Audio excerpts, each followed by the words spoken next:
My name is Jessica Morgan Sterling. I'm 29 years old, and I live in Charleston, South Carolina.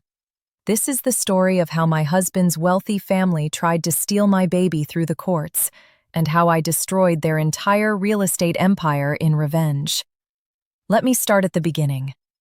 I met Marcus Sterling when I was 25. I was working as a paralegal at a law firm downtown Charleston. Marcus was 27, worked in his family's real estate development company, Sterling Properties. The Sterling family owned half of downtown Charleston. Commercial buildings, luxury apartments, historic renovations, worth about $20 million. Old money, Southern aristocracy types.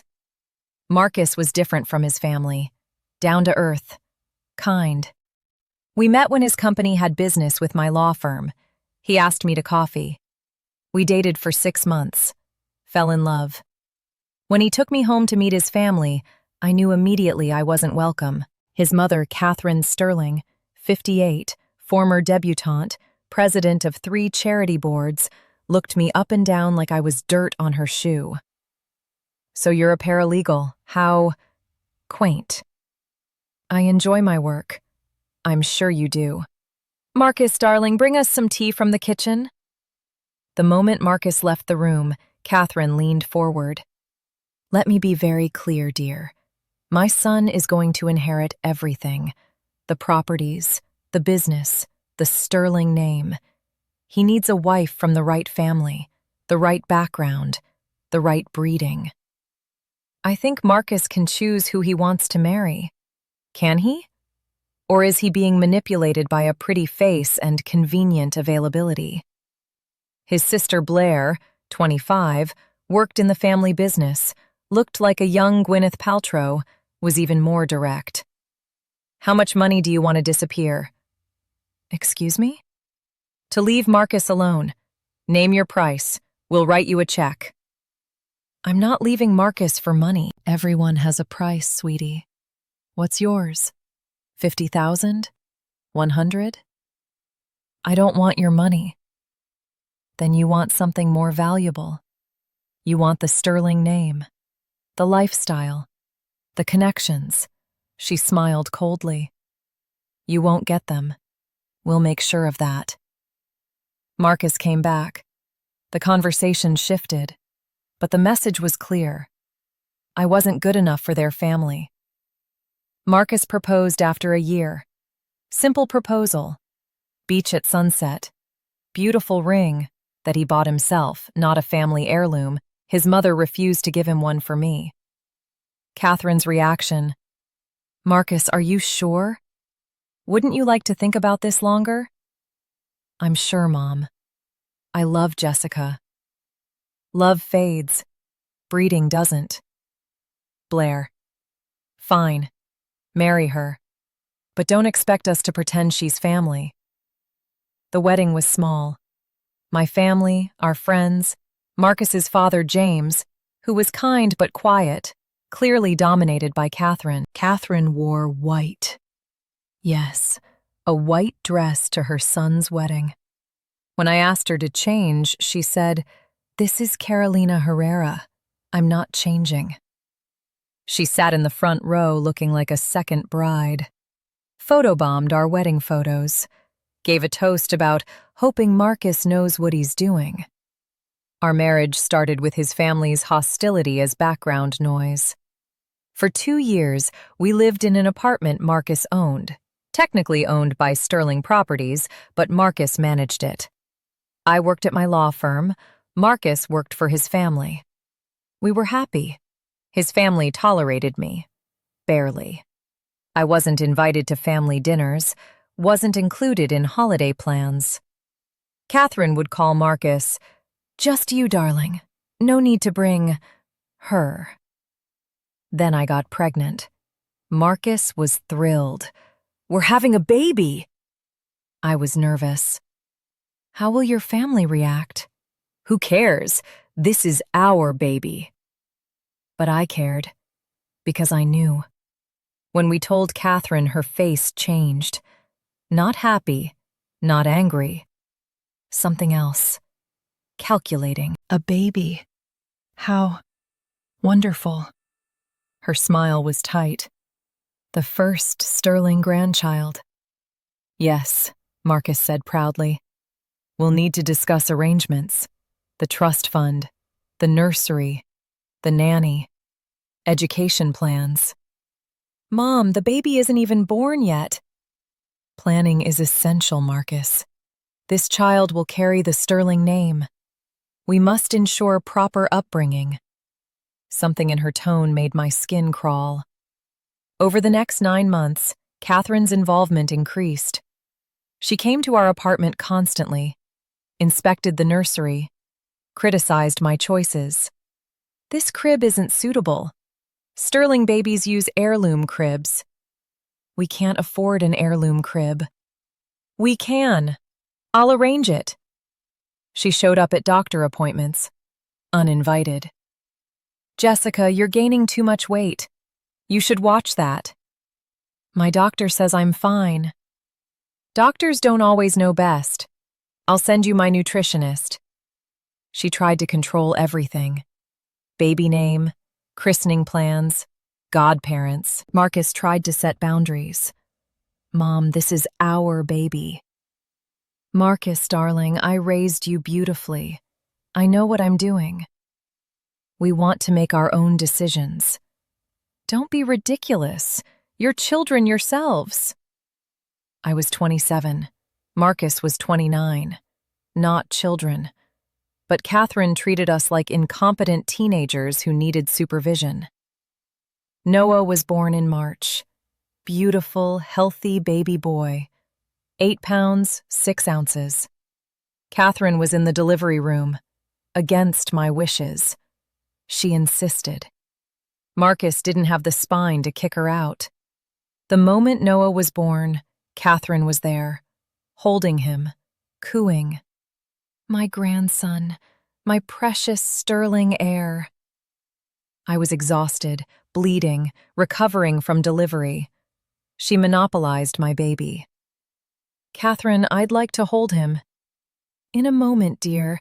Let Grandma bond. I'm his mother. And I'm his grandmother. Family is important. For the next 3 months, Catherine was everywhere. At our apartment daily, telling me how to feed Noah, how to burp him, how to swaddle. You're doing it wrong. The nurse at the hospital showed me hospital nurses don't know Sterling standards. She bought everything without asking. A $3,000 stroller, a $5,000 crib, designer baby clothes. Only the best for my grandson. Then she started documenting things. I noticed her taking photos, making notes. Why are you taking pictures? For the baby book, dear. But something felt off. I went back to work when Noah was 3 months old. I had to. We needed the income. Marcus's salary from his family's company was decent, $85K, but not enough for Charleston cost of living plus a baby. Catherine was furious. You're going back to work? Who will watch the baby? We hired a nanny. Maria, she's wonderful. A nanny? A stranger raising my grandson? Catherine, lots of mothers work. Sterling mothers don't work. They raise their children. I need to work. We need the money. If you needed money, you should have married someone else. That stung. Blair piled on. So you're dumping the baby with hired help? Classy. I tried to ignore them, but the criticism intensified. Catherine started dropping by during work hours to check on the baby. She'd find things to criticize. The apartment is messy. Noah's diaper wasn't changed quickly enough. Maria doesn't hold him properly. She took photos, documented everything. Then one Wednesday I left work early. Felt sick, stomach flu. Came home around 2 p.m. The apartment was quiet. I heard voices in the kitchen. Catherine's voice, on the phone. Yes, we need to file soon. She's an unfit mother. Works full-time, leaves the baby with strangers. Yes, we have documentation. Photos, timestamps, witness statements. My blood went cold. I crept closer. stood outside the kitchen door, kept listening. We'll file for full custody. Emergency custody if possible. The child is in danger. No, not physical danger, but emotional neglect. She's not bonding with him properly. Marcus won't fight us, he never does. Once we have the baby, we'll handle the daughter-in-law problem. Perhaps a generous settlement to go away quietly. I pulled out my phone, started recording audio. Catherine continued. The lawyer says we have a strong case.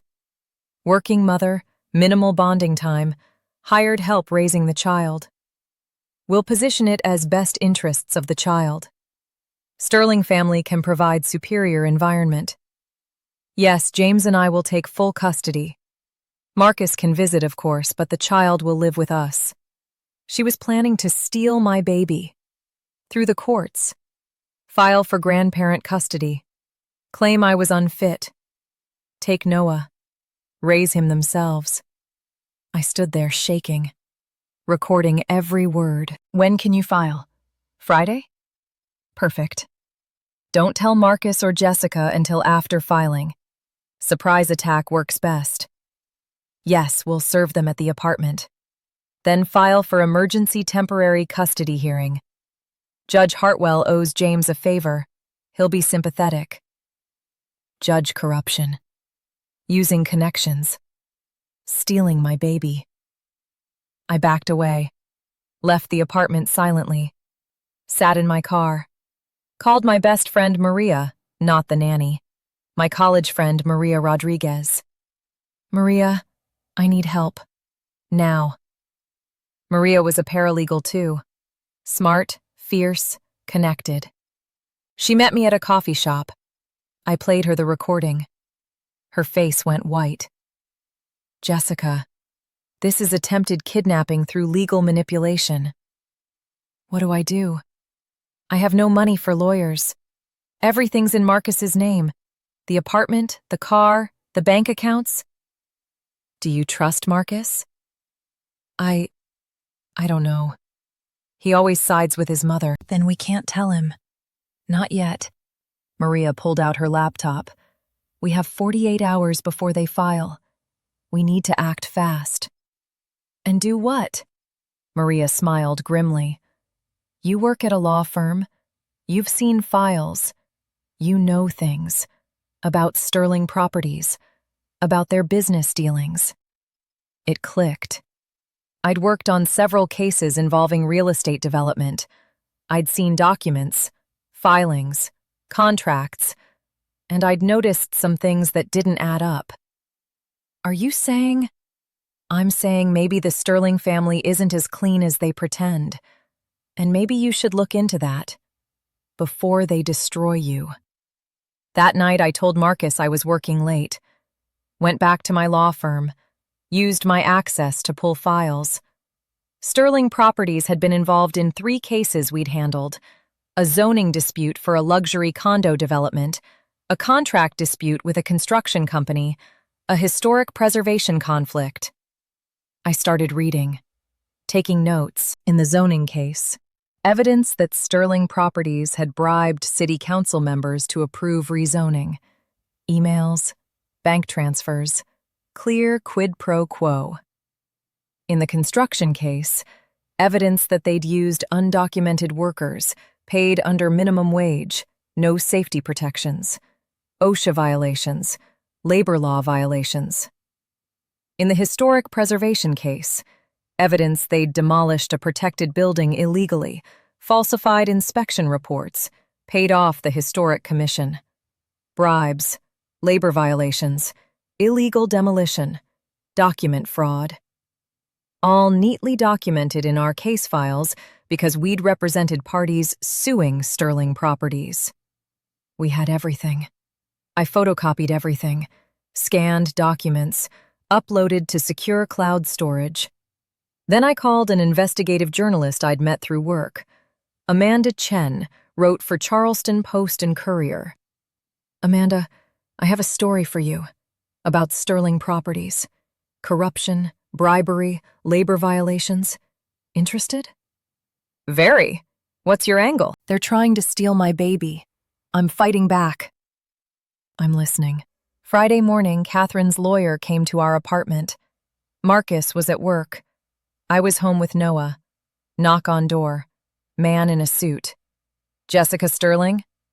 Yes? You've been served. He handed me papers. Petition for emergency grandparent custody.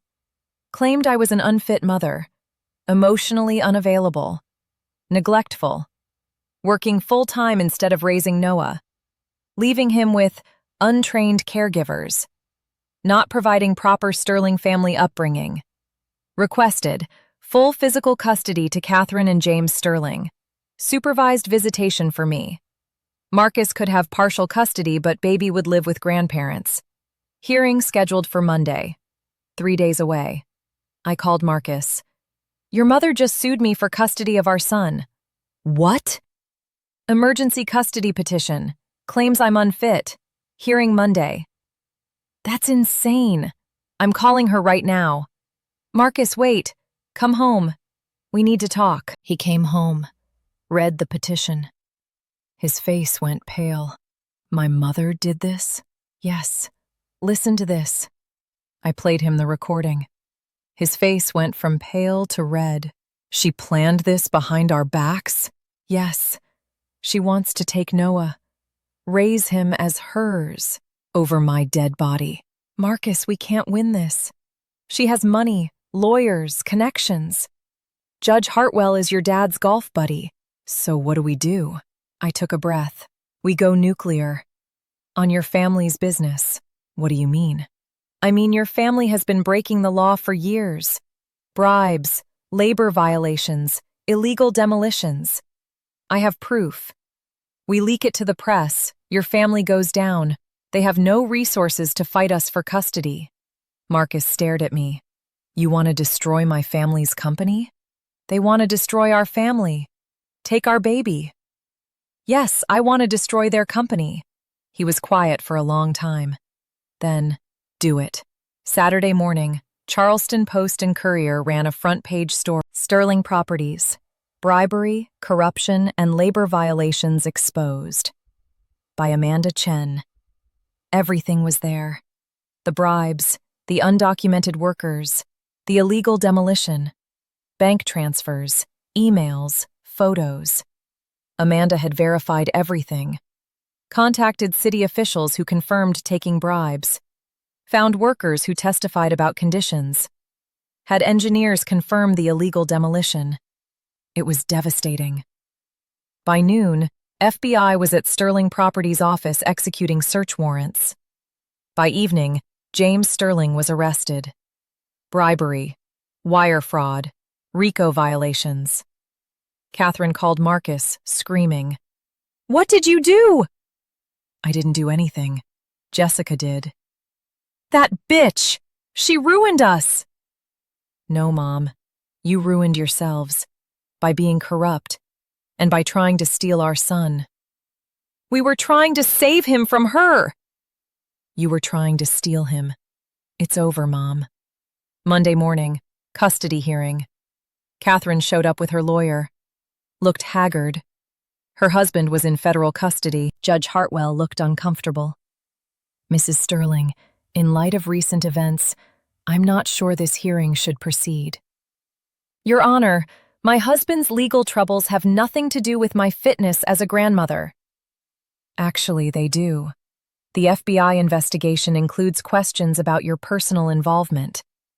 I'm not granting emergency custody to someone under federal investigation. But the child is with his parents, where he belongs. Case dismissed. We won. That was 18 months ago. James Sterling pled guilty. Got 5 years in federal prison. Sterling Properties went bankrupt.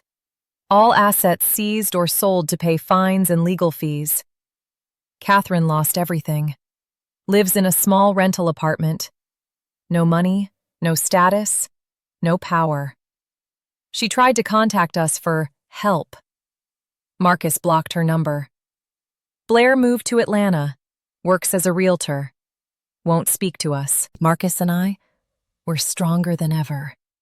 We bought a small house with money from Marcus's new job at a different company. Noah is 2 years old, happy, thriving.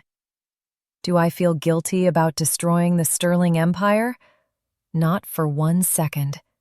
They tried to steal my baby. I protected my family, and I'd do it again. If this story about wealthy in-laws trying to steal a grandchild resonated with you, subscribe for more real stories about family legal battles, protecting your children, and standing up to powerful people. Comment: have you dealt with grandparents overstepping? Share your story.